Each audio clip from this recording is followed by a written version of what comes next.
Tell me a little bit about your story and what you're doing in real estate these days. Yeah, I mean, I got started, really after reading the book Rich Dad Poor Dad. Like I think a lot of people, high school for me was definitely, I stayed in school for the social aspect, and I was a high school wrestler. That's really what kept me there. But there really wasn't, much in the classroom that got me excited. And so I'd actually joined the Army National Guard my senior year of high school. And was doing, the 1 week in a month thing, playing in the woods, with an infantry unit once a month.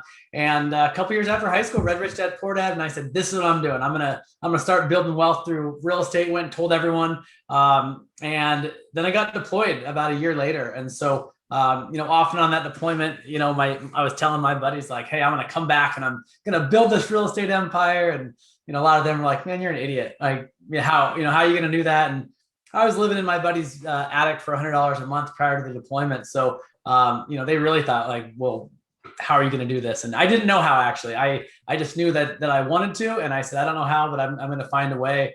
And then after I got back from the deployment, so that was 2004, bought my first house in 2005. And that was back when banks were just giving money away. So first deal, no money down. I didn't have a job, didn't have income. And I kind of did that in 2005, 2006, 2007, house hacked. The first house before the term house hacking was around. It just made good financial sense.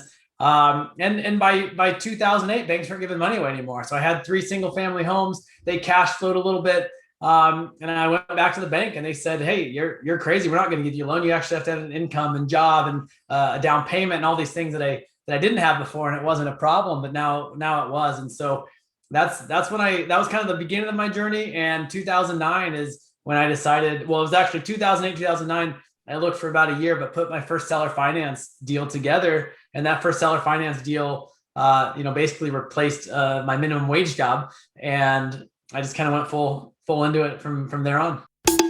Thanks for listening to the Virtual Real Estate Investing Podcast, presented by Greyline Investments, where we talk about how to find, fund, and finish deals from anywhere in the world.